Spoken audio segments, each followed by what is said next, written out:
Oh yeah, we got some stuff to talk about. Ladies and gentlemen.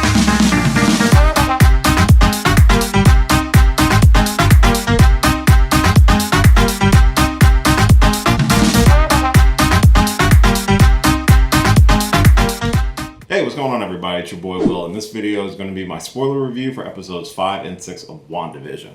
That is your spoiler warning for this video.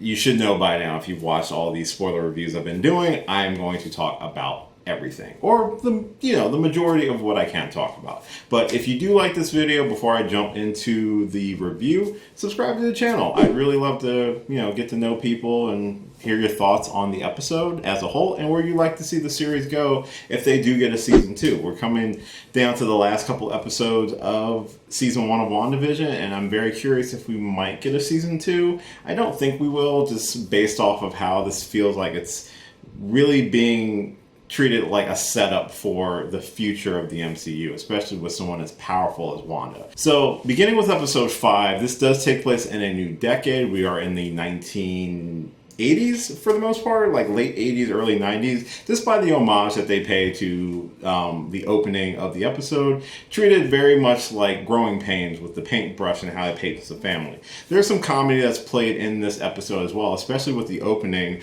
where we get to see kind of like a baby version of Vision, because of course, Vision was never a baby.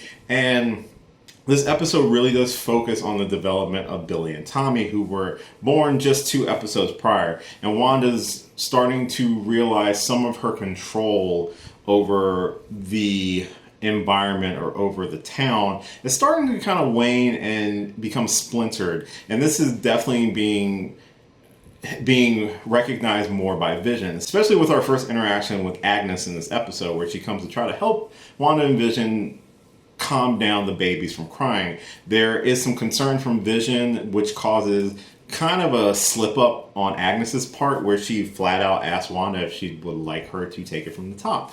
This is one of many breaks in the reality that we see in this episode, which culminates in a very intense kind of standoff between Wanda and Vision. The whole episode, we start to see their relationship become strained, with Vision feeling like they're not on the same page, and Wanda becoming more and more open about her powers and their abilities, and doesn't want to hide anymore, and wants them to be happy, although Vision feels like this is kind of out of the blue.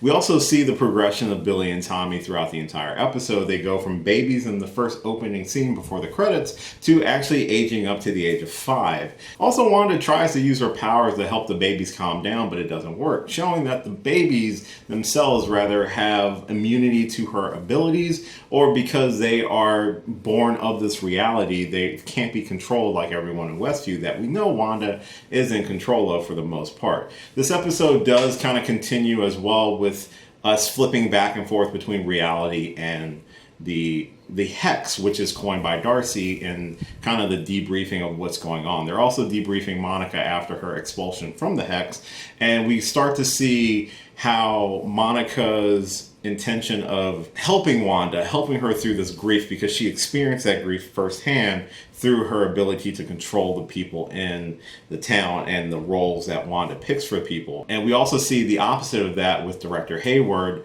who is, for all intents and purposes, the antagonist, being revealed for the first time. He definitely escalates the situation into the worst possible case in the matter of this and episode 6. But with episode 5, we also get more information about what the hex does to matter and material that comes in and out of it. Darcy, after analyzing the clothing that Monica was wearing, they realized that Wanda is changing reality itself.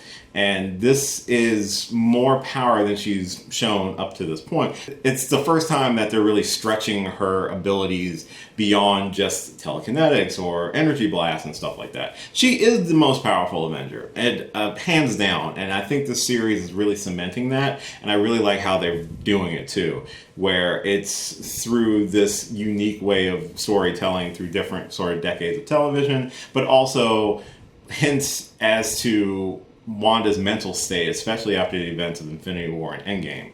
Once Monica kind of makes the decision that she wants to go back in. She does reference that she knows an aerospace engineer who's up for the challenge of trying to get her back in.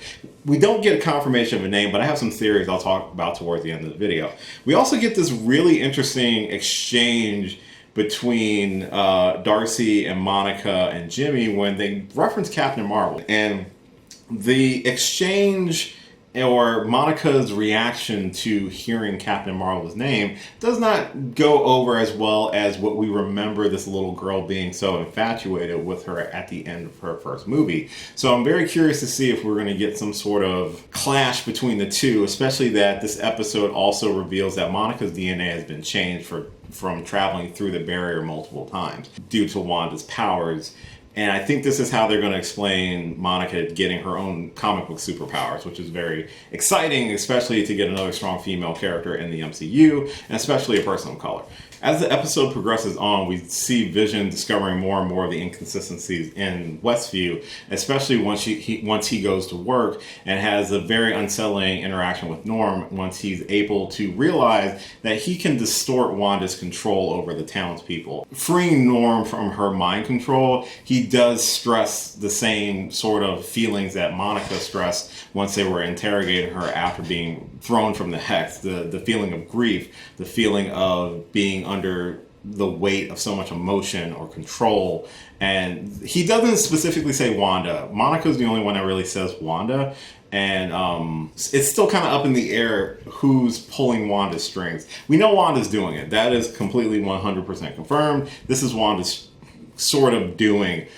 Consciously or subconsciously is still yet to be determined, because as the episode progresses on further, the boys age themselves up even further from age 5 to 10 in order to convince their parents that they can handle the responsibilities of a dog. Unfortunately, the dog does not survive the episode. Towards the end of the episode, there is this conversation that Wanda has with the boys because they want to escape the grief that they feel over losing their dog.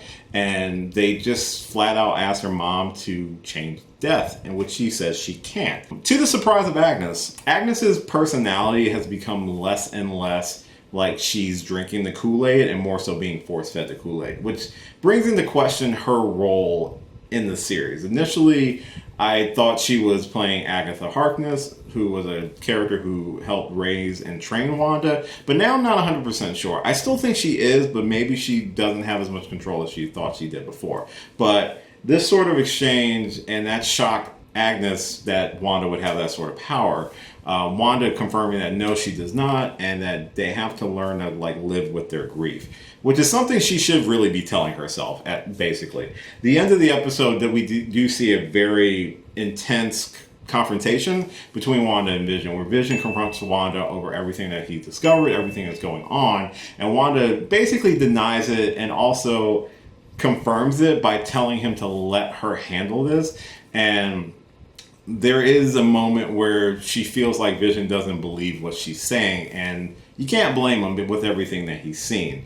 The whole tension is completely shattered as well with the reveal that Wanda's brother Pietro has come to town. But it is not Aaron Taylor Johnson, who was the original actor who portrayed Pietro in Avengers Age of Ultron. No, this is Evan Peters, who portrayed Pietro in the Fox X-Men movie. I knew before the series started that he was making some sort of cameo, but not necessarily as Pietro. And they say that he's Pietro, but I'm not 100% sure if he is Pietro. And that becomes very apparent in episode 6. So that's how they kind of leave you on a cliffhanger with episode 5, where we get the reveal that Pietro is alive and back with his sister. And this is just meant to cause more craziness and strife, and even Darcy makes a point of referencing in the episode, holy crap, they recast Pietro. Episode 6 picks up in our new decade of the 90s, and the opening is very inspired by Malcolm in the Middle. It's all chaotic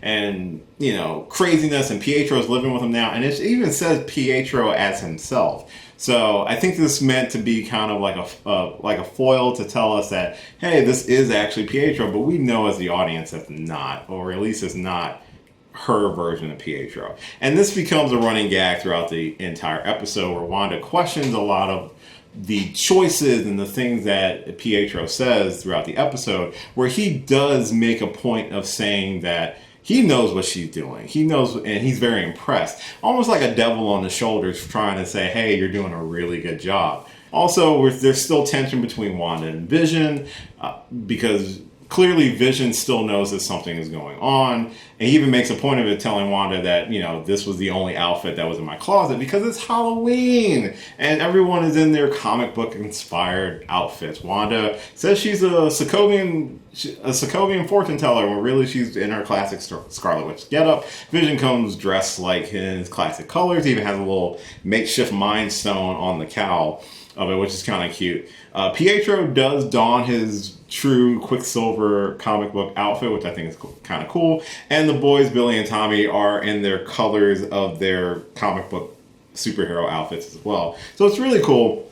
We get a lot of fourth wall breaking from Billy, who is kind of like the Malcolm character of this episode. And, it's Halloween, they're trying to trick or treat. But Vision does use this as a distraction in order to try to discover more about what's going on in town and try to maybe find a way out of the town because no one else can leave. On the outside world, though, we jump back and forth again, and there is more strife between Monica and Director Hayward, which I forgot to mention in episode 5. There was our first confrontation between the SWORD agents and Wanda when SWORD sent in a drone to try to communicate with her, at least to the guise of what Monica thought.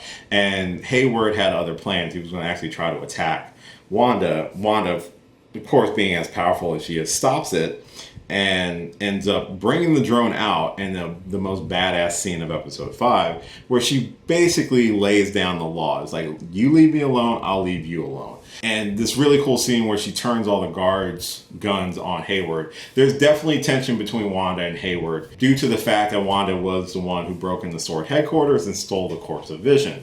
So back to episode 6, Vision is trying to explore and trying to find his way around town, and notices a lot of people are frozen still. People are kind of stuck in these weird loops. You can see a lot of the pain on people's faces. It's very disturbing. It's a very disturbing sort of scene, and it fits with the Halloween theme. Wanda and Pietro continue to talk with each other. He's definitely a bad influence on the kids.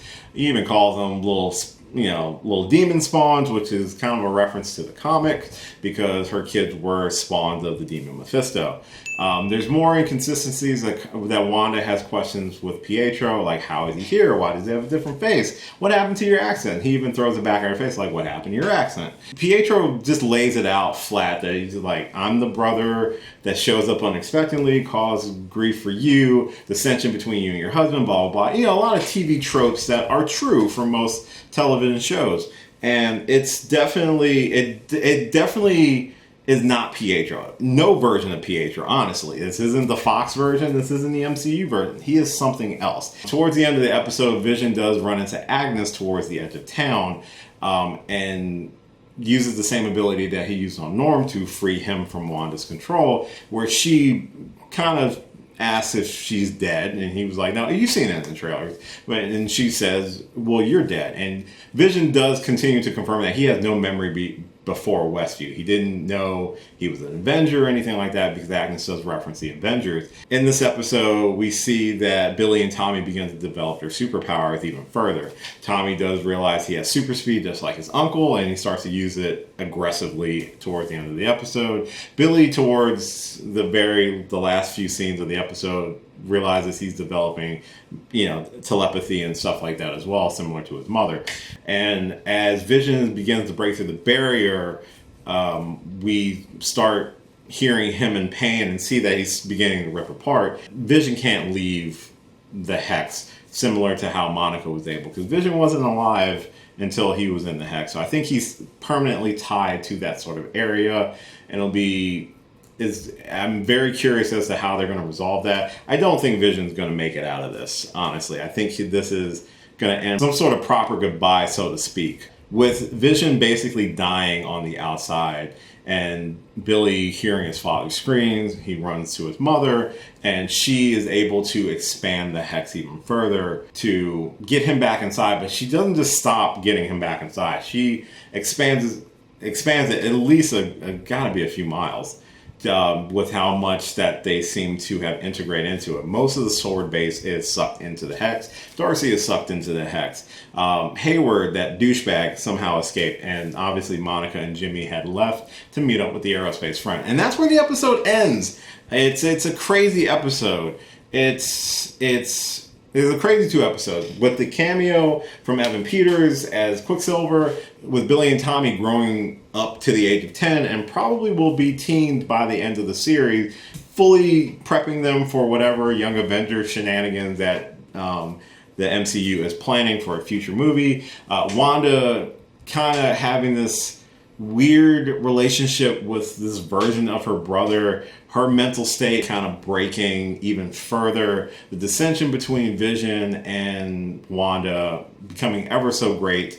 We've only got 3 episodes left, and I'm really hoping that they give us more than half an hour episodes for these, because it's gonna be crazy. I do have a theory, though, on who Evan Peters is, and I've said this through most of these reviews. He's rather Mephisto or Nightmare. Nightmare would make the most sense since he is supposedly the villain of Doctor Strange 2. Mephisto, it just makes sense as well, because that's kind of how they did it in the comics, and even with what ended up leading into House of M. It's got to be one of those two. But I really think they're using Pietro as that sort of surrogate for it. He knows way too much about what's happening compared to any other person inside of Westview. We also know that some of the townspeople do know that Wanda's in control. They know it. They're probably more so the main characters who are in most of these episodes. They're probably the ones who know the most about it. And they just have to play along because they have this uncontrollable urge too, because of what Wanda's doing. I still don't think Wanda's doing this 100% on her own. I feel like there is rather some sort of mental break happening where her personality is being split. That would explain why she doesn't know how this all started, even though she is the perpetrator of it.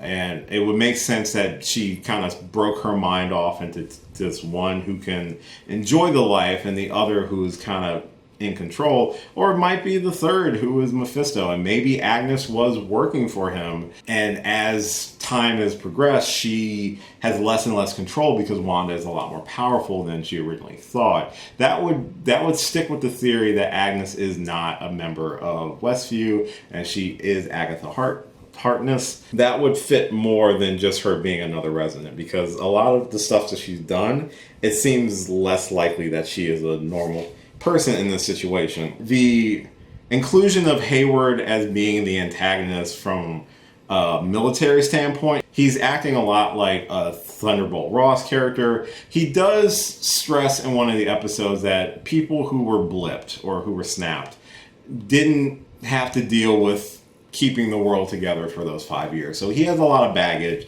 and a lot of dislike towards superpowered beings. And I think that's probably a general sentiment of people who were there for the 5 years. I think this is going to continue to amplify the Sokovia Accords and continue to amplify people's perception of superpowered people, which would make the perfect time for the X-Men to show up, because you spent most of the MCU with people liking superheroes, and then you get to now, it wouldn't make sense for the X-Men to have shown up because the X-Men are usually hated. Wanda's abilities with the Hex to manipulate reality and matter, being the catalyst for Monica's powers, is great. I think the relationship for her and Carol Danvers is going to be interesting to explore in Captain Marvel 2. I really still think that this big cameo at the end is going to be like Doctor Strange or something. We could get a Magneto cameo as well, which would be kind of weird. I'm really hoping they get new actors for a lot of these roles. I think the Evan Peters cameo is great,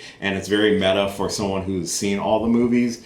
And it's because it fits so well, but I also hope he is just kind of playing like Mephisto or Nightmare as a body shape for it. Though that's pretty much my review for episodes 5 and 6. So we do know we've got like one more type of Modern Family style episode coming up before we get towards the finale. So yeah, let me know what you thought of the episode and what are some of your theory crafting in your mind. I'd love to hear them. So thank you so much for watching this video. I really do appreciate it. You can follow me on all the social media lists at the end of this video. I've got a ton of videos on the channel. I've got my other 2 spoiler reviews for the first 4 episodes online now, so you're more than welcome to check those out. And I've got some other interesting and fun stuff I'm planning on doing. I'm getting close to 150 videos. I've got an idea for another retro review for a not so great movie for that video. Very similar to what I did for my 100th video.